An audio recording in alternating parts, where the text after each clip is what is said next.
I was asked to do kind of a closing speech for this year as the president of the Leadership Academy, and it's been something that's been on my mind for some time, and it's been something that I've been sort of wrestling with and thinking about.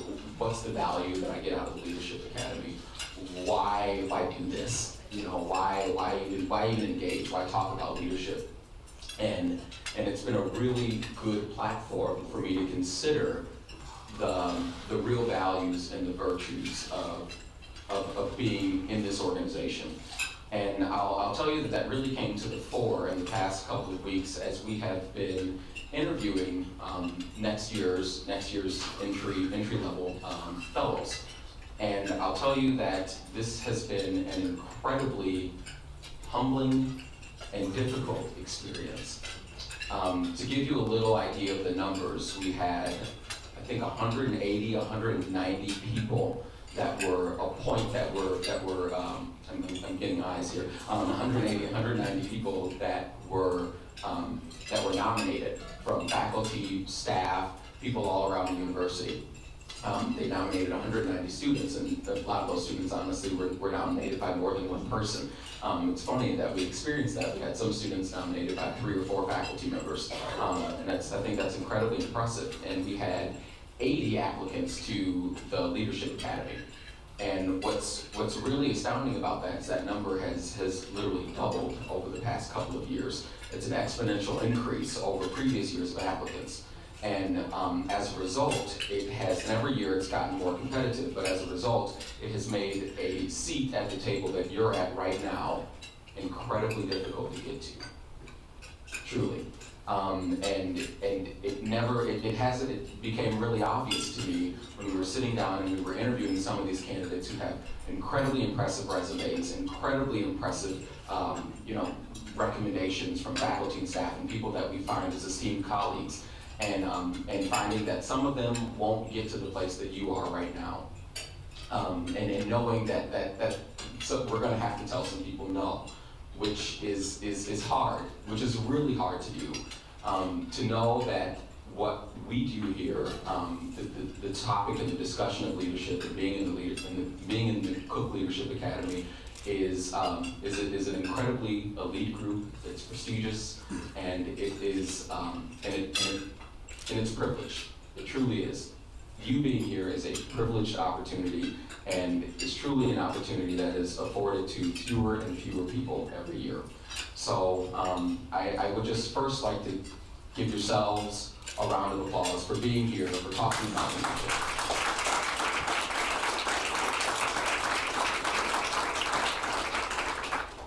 And at first, when I was looking at the numbers and realizing some of the people that we've interviewed that we would not be able to say yes to, that we would not likely be able to offer admission into the academy, at first I said, wow, we really are part of it. We're part of an elite group, and it's so special, it's wonderful.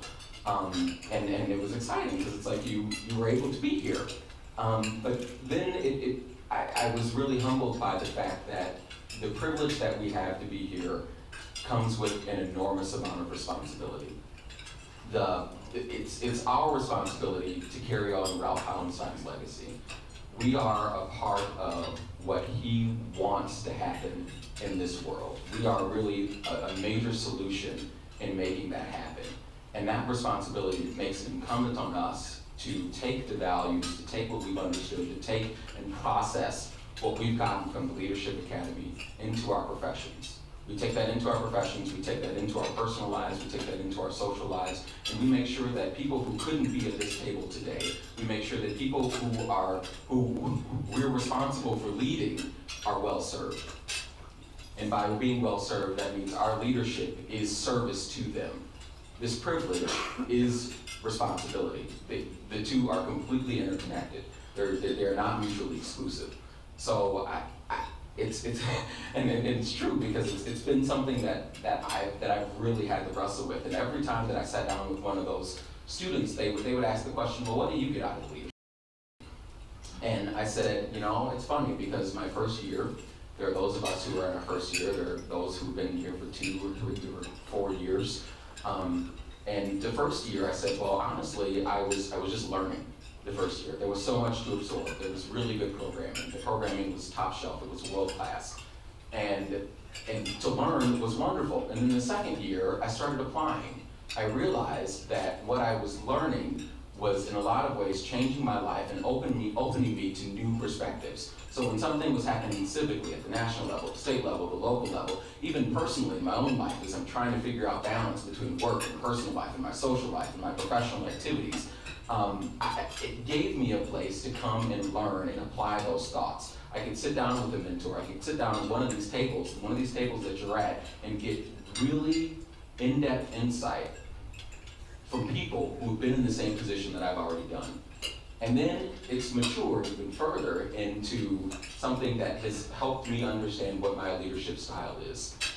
And I hope that you're all thinking about that. And someone asked me this question, they said, well, what would you tell yourself 4 years ago? What would you tell yourself as a first-year fellow now that you've been through it for 4 years? And I said, well, truly, I think I like the journey. I like the journey that I've been on because it's been an evolutionary process.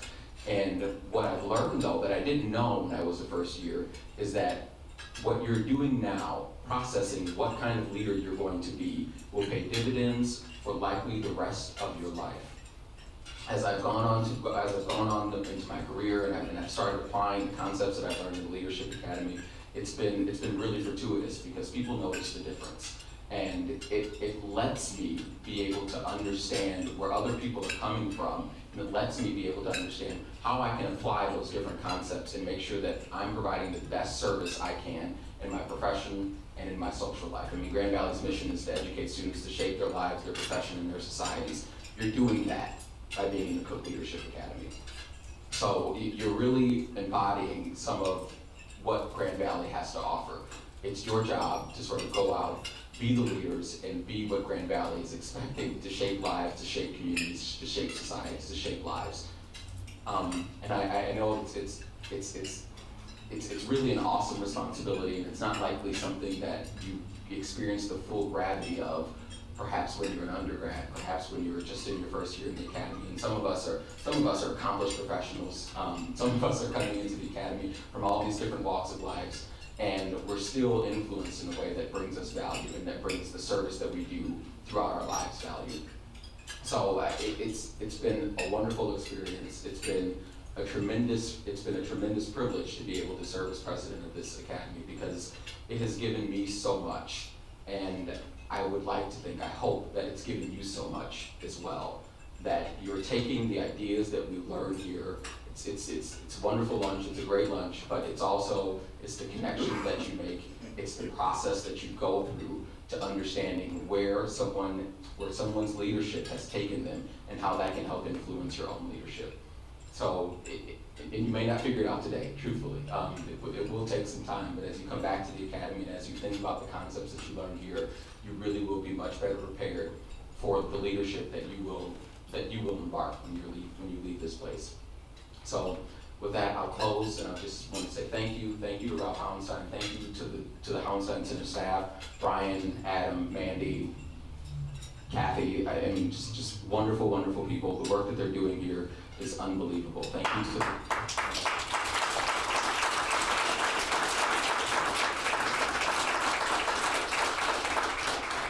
development, and to all of you, because I hope that what you found here is going to impact what you do for the rest of your life.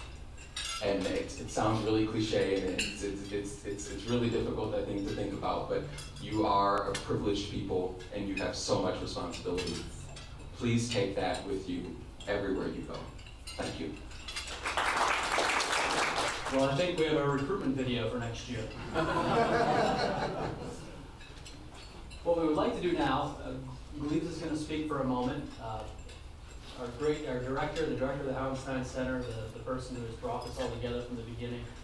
He's going to talk a little bit about Ralph Hauenstein, who of course is at the heart of everything we do. And then what we would like to do is recognize some of our leadership fellows who are moving on, because that's the process every year. We have some 20 new folks coming in and 20 people moving onward and upward, and we want to be sure to recognize you for all that you've done in this academy. Thanks, Brian. Brian misspoke. He said I was going to speak a moment. Have you ever known me to speak just a moment? It's not going to happen. Selma, thank you very much for those thoughts from the heart and from your experience. That, to me, is the best recommendation letter for why a Peter Cook Leadership Academy at the Hauenstein Center for Presidential Studies. It really is about shaping lives, shaping sensibilities, shaping consciousness, shaping conscience. Because remember what our purpose is. It's to build a community of ethical, effective leaders for the 21st century. That's our tagline, folks. That's what we're about. Every one of you, look into your heart, look into your mind, your experience. That's what you are about. You're part of a community. And you're about building that leadership, that community of leadership. It's ethical and effective in the 21st century. So I couldn't be prouder to be associated with each of you, getting to know you over the years. Some of you did start 4 years ago, and it's been great to watch you develop and progress and get to this point in your lives. And I'm speaking here from Ralph Hauenstein's perspective. I can't stand in his shoes. He's a great man, but I can speak from his perspective. Ralph Hauenstein has such hope in what this class of people will do. He has told me again and again as he comes, as you know, when he's here and not when he's in Florida, but when he's actually able to participate, he tells me afterwards how charged up he gets from being able to interact with you all. And again, he says, you know, I see that individual going and doing great things. Talk to that person. I see them going on and doing great things. Because he recognizes in you the very values that he has projected of ethical, effective leadership. And as you know the story, you know, when he was leading in so many different capacities in the 20th century, when he was, you know, running the CCC camp here in Michigan, and he was promoting the civil rights of the African Americans in his corps because no one else was doing it. And he made sure when they went into communities, the African Americans could watch movies at the movie palaces when no one was fighting for their ability to do that. Then when he was a city editor, he did such a conscientious job trying to tell the news of his community truthfully to the rest of us, and getting the real story about what makes communities work. He learned so much about communities in that effort.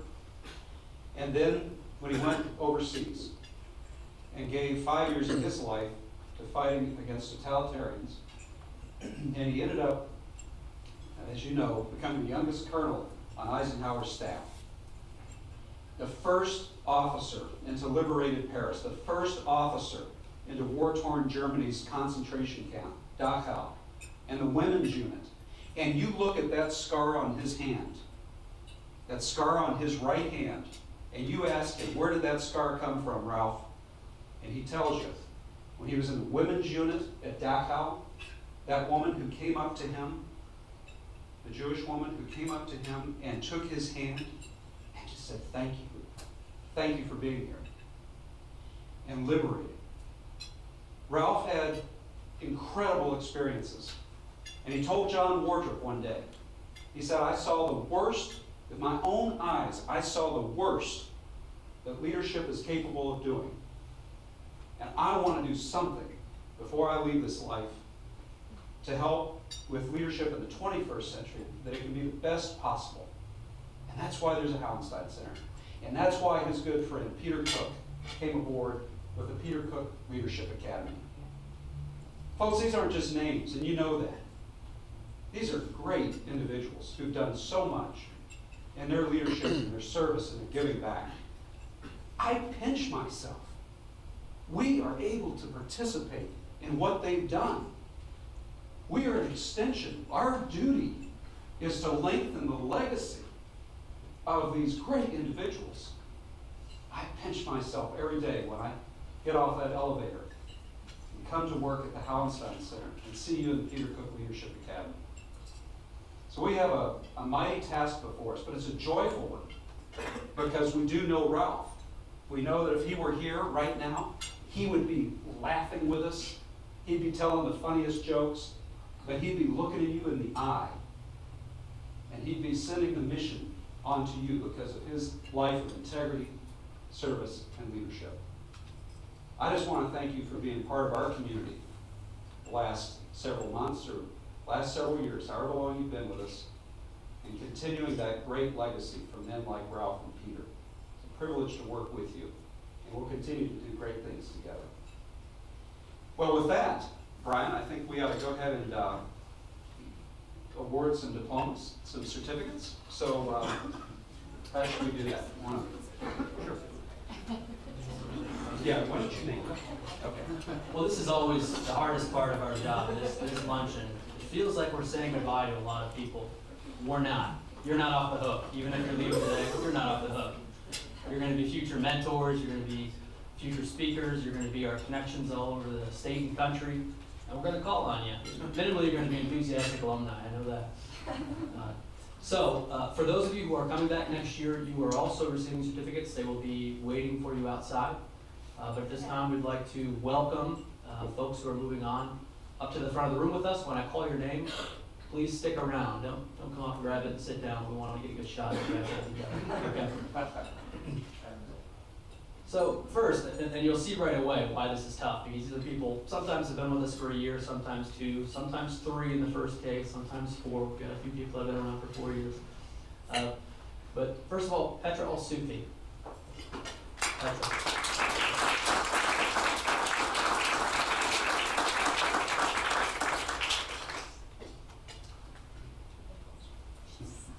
Justin Arnold, alphabetical order if you haven't noticed.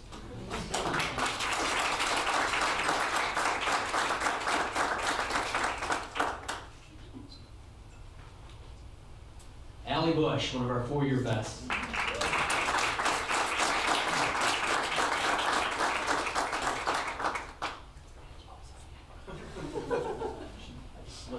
Marlene Corrado.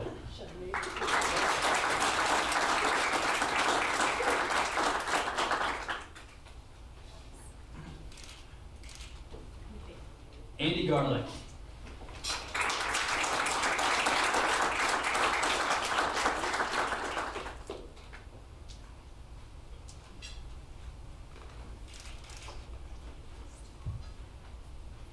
Annie Hakeem.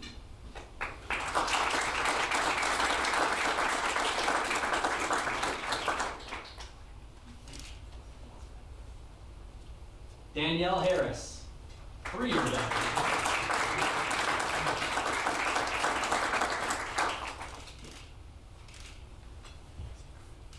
Lucius Hawkins.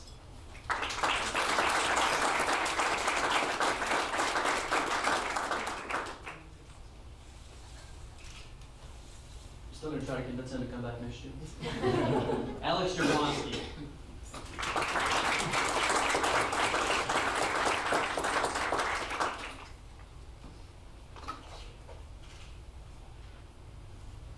Greg Kerr.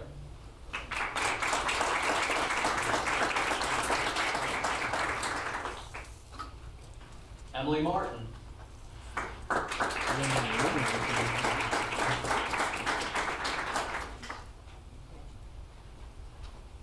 Sandra Myers, another person I'm trying to convince to come back.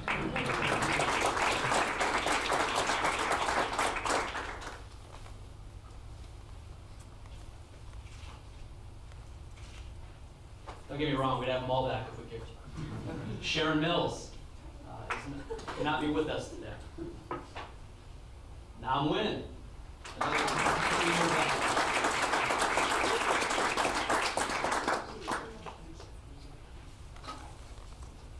Mark Owens.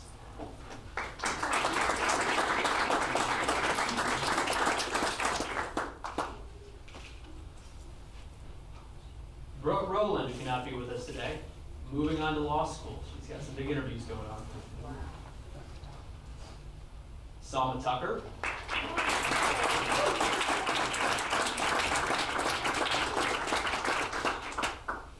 And Ashley Weissman.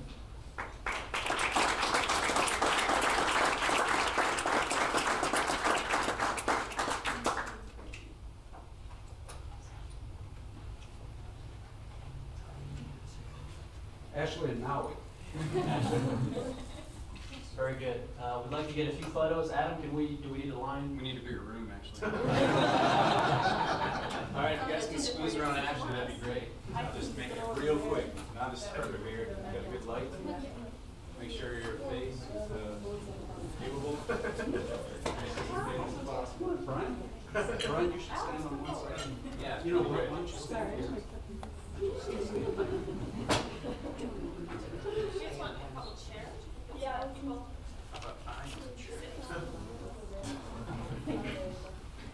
All right, ready? 1, 2, 3, and 4.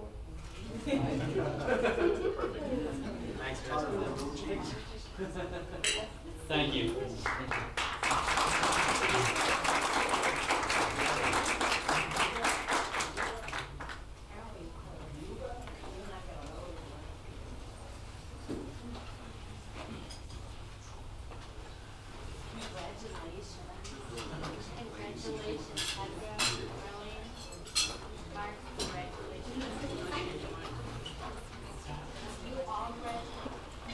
Now, one of those graduates isn't even off the hook for 5 minutes.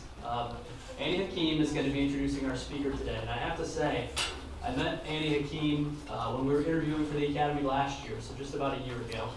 And she embodies so much of what we're looking for in this Academy. She embodies so much of what you all stand for. Annie at that time was preparing for a trip to Ghana, that I hope she'll tell you a little bit about briefly here. At that time for a major service project that involves Christina. And she also this year met up with Petra, and Petra and Andy found a shared passion about interfaith issues. And so they got together as leadership fellows, put on the first ever student-run interfaith conference on campus this year with hundreds of participants. Great success. And again, Annie stands for that. She stands for that service. She stands for that dedication to not just looking at this as a room full of 40 students who are here to listen, but a room full of students who are here to collaborate and act. So without further ado, I'm going to turn it over to Annie, and we'll learn a little bit about our speaker today.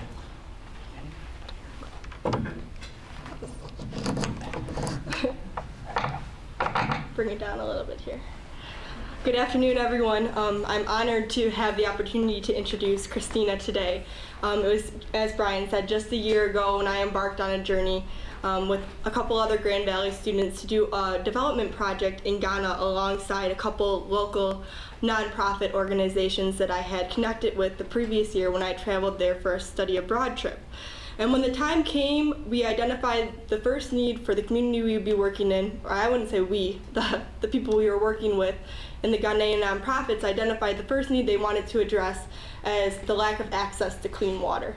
So we searched and we searched and we tried to identify the best possible way to bring clean water to these people and have it be a sustainable means of accessing the water, and also hopefully a means that would spread to other communities as a way to build up other communities with this filtration system.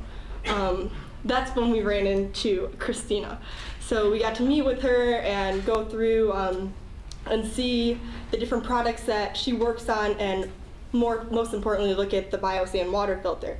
And I'm very happy to say that about 6 months, 8 months into our project, the filters are working very well, and they're all being maintained by the community members in Winneba, Ghana, or I'll say Atichedo. It literally means city or village of mud, and it's a very muddy place to say the least. And they did not have clean water for this reason. And they're maintaining the water or the filtration systems very easily. They're, in my opinion, very sustainable filtration systems. And I think they are an answer, one of many answers to addressing some of the very important issues around the world in terms of clean water access. Christina Keller is an expert in global enterprises and a project manager at Cascade Engineering. She is responsible for the company's HydrAid BioSand Water Filter, which I mentioned. It's a product designed to help communities in the developing world gain access to clean water. Formerly, she was a senior consultant at Polaris Management Partners, a mid-sized management consulting firm in New York City. And she was also a project manager at the Environmental Resources Trust, where she worked on LED renewable energy and greenhouse gas emission reduction. Keller has traveled to Uganda on multiple occasions to work with the nation's First Lady, Janet Museveni, and the international nonprofit Solar Light for Africa organization to install solar panels on schools and hospitals. She has helped to develop a micro-enterprise in Peru and taught micro-business classes. Her international experience also includes work in Costa Rica and Chile. She earned a bachelor's in international development and environmental studies from Boston College in 2003, and she holds an M.B.A. with an emphasis in sustainable global enterprise from the S.C. Johnson Graduate School of Management at Cornell University. Before we start, I just want to highlight one quote that I read in the article she had provided for us, and it says, she asked, how systematically can we create change and make sure that it's positive change? What does better mean, and what does good mean? And I think this is a very important question when it comes to sustainable development in very diverse regions of the world. So I'm very happy to introduce Christina Keller, who I personally look up to, and I hope that one day I can, aspire to achieve such great things as you have.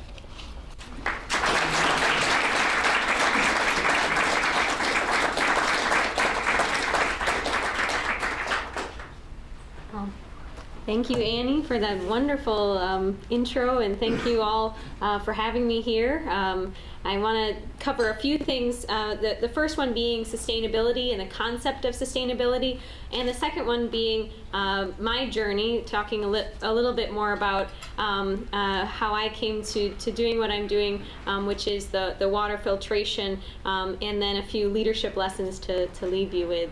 But the concept of sustainability is one of long-term, and the concept of the triple bottom line, the environmental, economic, and social.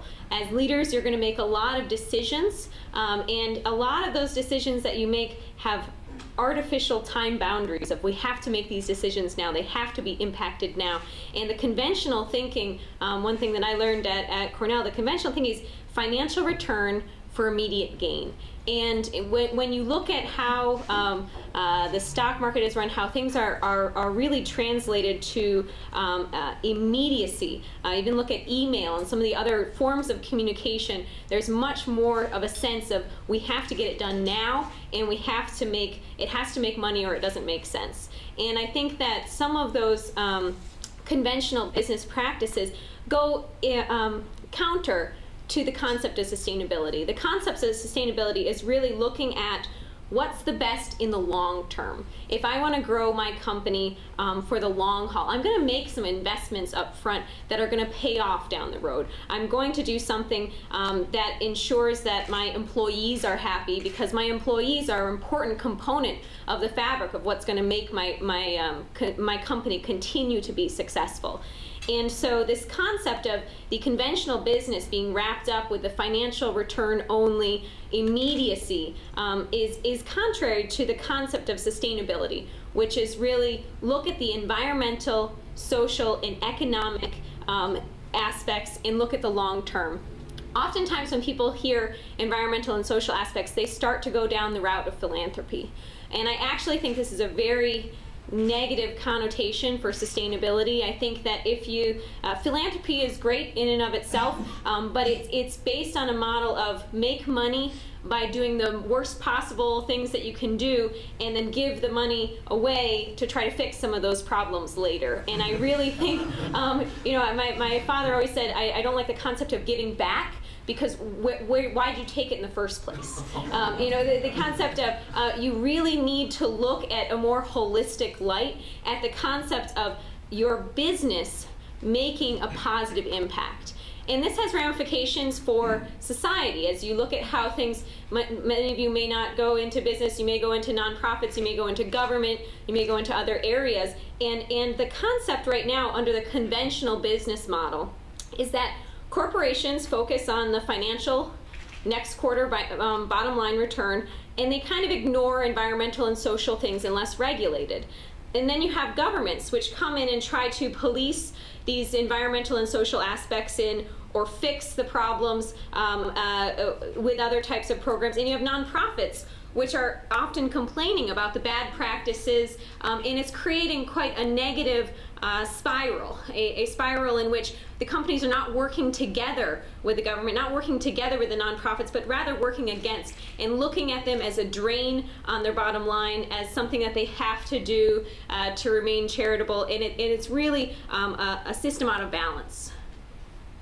The concept of a sustainable business model, if you have a company that's incorporating the environmental and social aspects into the business that they do, and you have governments then that can say, that's a really great model, and incent that type of behavior. Rather than being penalties, it can be incentives, and it can give you a competitive advantage because your competition is having to deal with regulations or dealing with things when you've done the right thing, taken the high road, done positive impact, and you're actually having a more positive relationship with the government. In addition, with nonprofits, nonprofits can promote the businesses who are doing well. They can say, you know, this is a great organization to work with, and they can give a positive cycle towards the company, so that now you have, rather than problems being caused and different organizations trying to piecemeal solutions or band-aids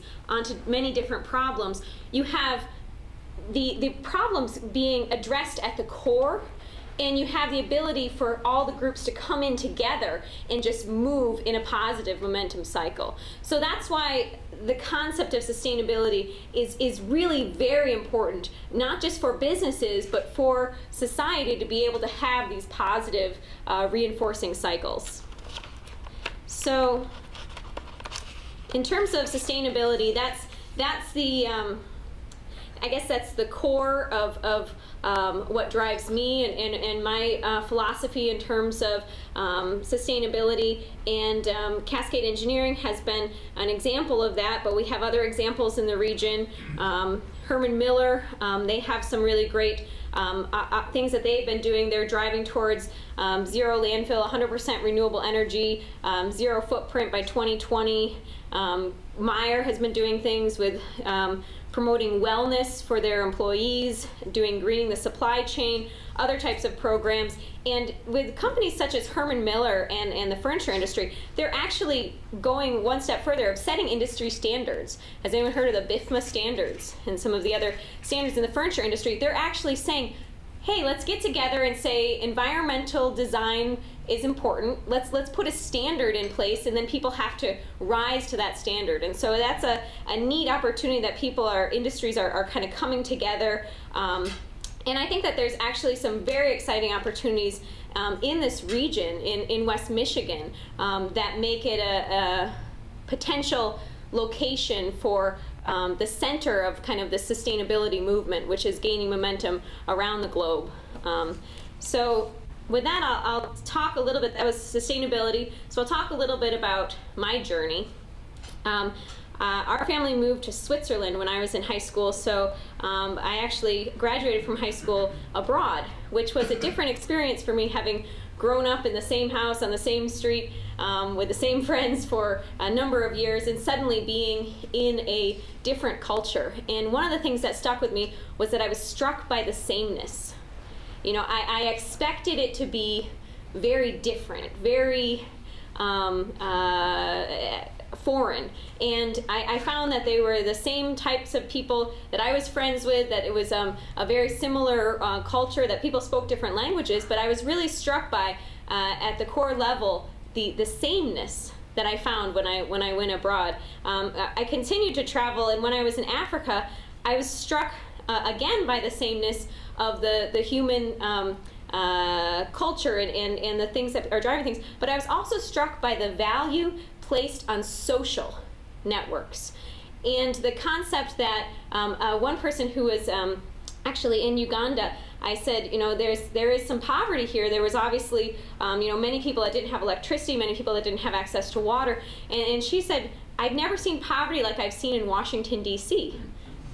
And she had been there once before, and I was struck by that, because I said, you know, we got all these infrastructure, these great buildings, you know, everyone has clean water. Why would she say something like that? But she said that the people on the street don't have anybody. They're by themselves. They're very isolated. And it highlighted that our culture is very isolated. Even though we have many groups, when somebody's in poverty on the street, they're by themselves. Whereas she said, where's their family? Where's their social network? Where are their friends? And that very much struck me, because the value that we place on economics in our society and on getting ahead, do we sometimes leave out the people aspect and the concept that we are all one group together and we all need to take care of each other, which is so strong in other places where there isn't as much stuff, but there's a lot of engagement on the social side.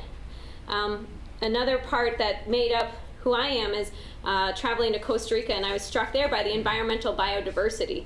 You know, you have open lots of land here and some stuff grows. You have open lots of land in Costa Rica, and you have, you know, these plants that I've never seen before, that are huge with giant insects and all these different different aspects. In the way that Costa Rica has really taken a stance of, we want to be a sustainable country in terms of our environmental footprint. So that was very interesting. The stance that they've taken, the importance of environmental biodiversity, and the prominence that takes in their GDP. Actually, a lot of their tourism is ecotourism. They have a lot of organic that comes out of Costa Rica. So they've really taken that stance as a government that they want to be known as a sustainable country. So that was neat. And then as I went to Washington, D.C., I worked for a nonprofit organization. I don't know if any of you have ever worked for nonprofit organizations, and one of the things that's frustrating about working for a nonprofit organization is constantly fundraising. There's a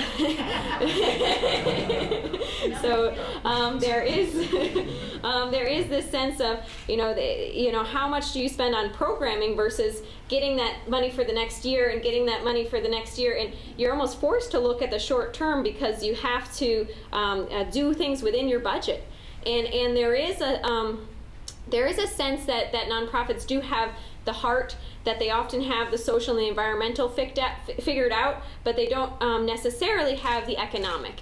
And that if we can stop, I guess, diverting at some point in our career, and it's somewhere around where many of you are right now, there's this artificial decision point of, should I do something meaningful with my life, or should I make a lot of money? And that is a decision point that I think is very difficult and is very not necessary. I don't think that you have to make that decision of doing something good or making money. I think that those can be combined, and that's the concept of sustainability. And that actually, if we continue to make that divisive line where we say, well, you're a nonprofit, that's nice, you don't really do much, or you don't make a lot of money, or you've given your heart to that, so that's nice, but I don't take you seriously. If we continue that type of attitude, and on the other side, if we continue the attitude of, oh, well, you're very successful, you work for a large bank or investment firm, and you've earned a lot of credibility, and just assume that they're not very environmentally or socially conscious, there's this disparity and this difference, and I think it happens around the time when you have to decide or declare your major, or say draw a line in the sand and say I'm for money, or I'm for saving the world, and I really think that that's an artificial line that's drawn, and I think that I was both frustrated when I worked at a nonprofit by the lack of planning economically, but I was also frustrated at Cornell by the lack of focus on environmental and social, on the focus on the financial. And I really think that there has to be this kind of center.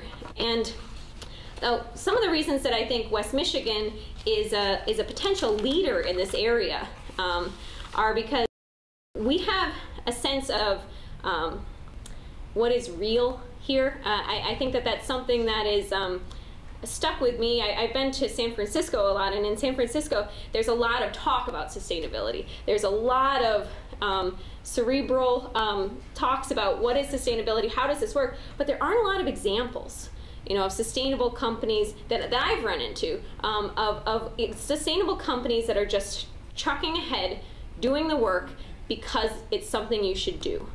So I think that there's a sense here in West Michigan of, you know, there's a ethics or a value in a lot of the small family-owned companies and some of the larger publicly owned companies that just are rooted and based in a community and that are working forward to move ahead in the concept of sustainability. So I really think that this region has an opportunity to become a leader worldwide in the area of sustainability because we have many examples of people who are working at it, not just talking about it. So I think that that's a bit about sustainability, and I just wanted to talk a bit about the program that I'm doing right now, which is the HydrAid BioSand Water Filter project. So how many people do you think lack access to safe water supplies worldwide? Anybody? A lot.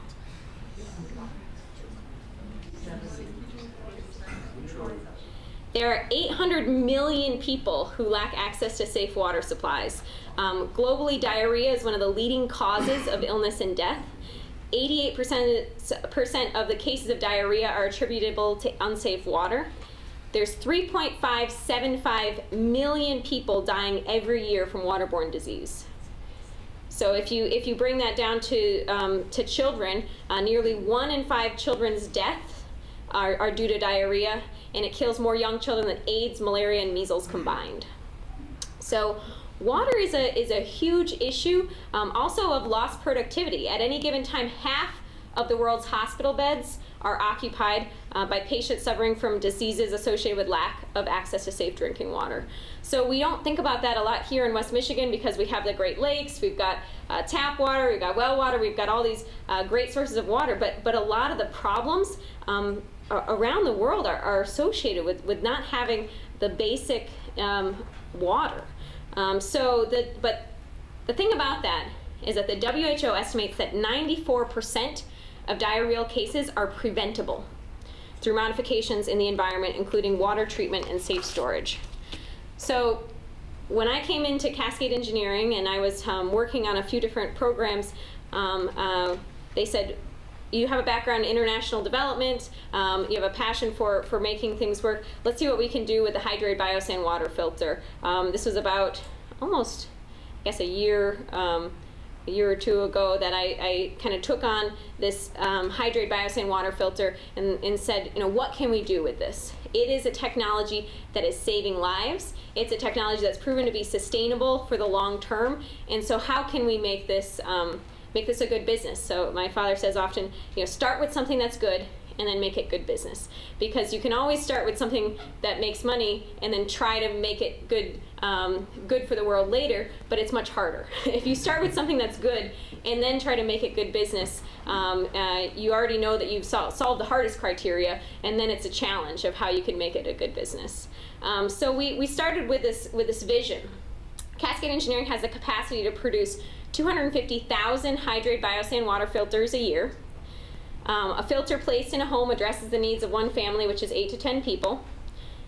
So 250,000 BioSand water filters could address the needs of as many as 2.5 million people per year. And let's go back to that statistic. 3.5 million people are dying from waterborne disease every year. So we could substantially address a global problem right here in West Michigan with assets and resources that we have. So that was our big picture.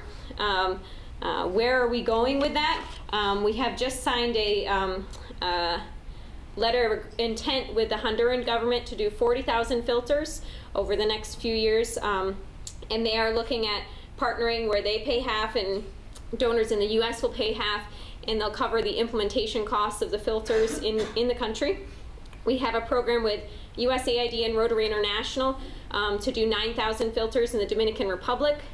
We're working on a program right now in Tanzania with a Tanzanian ambassador and the Ministry of Education as well as the Ministry of Health, where they're going to cover 25% locally and 75% with donations to get filters in schools and hospitals in and around Tanzania. So this is the beginning. This is small steps, and we're also working with a micro entrepreneurship model so that filters don't have to be just donated, that they can actually be bought and sold and create local jobs and income. So we're working on that sustainable model in a pilot phase right now in Honduras as well. So that's our concept. We saw that there's a need. We saw that there are people dying from water-related illnesses. We have a technology that lasts for 10+ years, is very simple to use, and is a sustainable technology. And so how can we get that to people who are in need? So that's a bit more about the program. The only other story that I did want to share with you about the HydrAid is when I was recently in Honduras. There was a lady, and she had us into her home, and she said before the filter, she had 3 to 4 of her kids were sick at any given time. And so if you think about that, have any of you ever had sick kids or sisters or brothers? It takes a lot of energy to have sick children. And if you think about that, every time that these kids got healthy, these kids would get sick. And she'd be energizing towards getting the kids healthy, and then those kids would get sick. And she doesn't have time to keep the house clean. She doesn't have time to do all these different tasks because there's a lot of sickness in her home. She said that after having the filter for 2 months, she said that for once all of her children were healthy. So this was the first time. So I started to count them, and I said, okay, 1, 2, 3. Well, you said you had 8. I only count 6. And so she said, well, the other 2 are off getting firewood. So she had not only increased her ability to get work done, but she also had now this workforce of people who are going to help her continue the work. So it's those types of stories that keep coming back. We had filters go down to Haiti to help address cholera. 5 of them went into the Matthew 25 guest house, and they've been helping almost 1,000 people a day who have been coming through. And with the chlorinator that we have on the other side, you can make many make it continuous use. So we have almost 1,000 people that have been working in the Honduran or in the Haitian slum area, really being protected. And then we have actually one of our filters went into an orphanage that was covered by CNN. So it wasn't directly about the HydrAid, but CNN came in and said this orphanage is now up to international standards, and they showed a picture, and there's the HydrAid right in the thing. So I said, oh, that's great. But you know, we have a lot of really neat programs going on. It's cultivated some local entrepreneurship. There's a lady who made popsicles out of the water. There's also women who make chili and other things from the water from the filter, and are able to create, get more money for their product because they know that it's filtered and it's a good system. So that's a few of the stories. I have lots of pictures, and there's also a video and other things about the water filter, but it's been really meaningful for me to be able to go to work and work on something that I know is changing lives and try to figure out how to make that good business, how to make it sustainable, so that we can continue to grow as Cascade Engineering and to have sustainable products and sustainable business models that will help people and the environment. So wanted to leave you with a few leadership lessons. One is that you're not a leader if no one is following. And in my experience, people follow people because they respect them or because they have to. And if you have to, they're not going to follow you very long when no one's looking. So the concept is that build respect, build credibility, and people are going to want to follow you. Also, there's a YouTube clip from a TED Talk where they talk about the why you do something and then the what you do. The more you talk about the why you do something, the more likely people will follow you. When you talk about the what you do, it's interesting, but people buy onto an idea. They don't buy onto a product. So the concept that you talk about what drives you, and that helps people want to follow you. The second one is that everybody is capable of something. As you go on to manage people, there's a sense sometimes of, you know, what are you capable of, or what are the people that you're managing doing? And the thing that to really do is to set them up for success. Because oftentimes if someone's failing and you're leading them, it's not their fault completely. It's your fault as a leader. You have to make sure that you set up your teams for success, that you set up systems and try to understand if they're not successful, what is it that you're doing that might be the cause of their downfall, and make sure that you've communicated clearly what your objectives are, what your metrics are, and so that you're all on the same page. Because it's really important not to place blame on anyone, especially anyone working for you as a leader, that really you look at what can you do to set people up for success. So we've got make sure that you're being respected and that people want to follow you. We've got set people up for success, because everybody is capable of something. And the final point is just that one time somebody did a talk, and I thought it was really interesting, because they said a good leader stands in front of criticism and steps aside for praise. And that is the opposite of what might be natural. You know, someone wants to praise, you might step up and say, okay, yes, thank you, it's all me. You know, and you might, as there's criticism, it's, you know, it was their fault. And the concept that a good leader stands in front of criticism and steps aside for praise, I think if you can practice that, that's a really important leadership skill. So those are my 3 words of leadership. And I wanted to also just play the video really quickly, if anybody hasn't seen that, and then any types of questions. So thank you again for having me.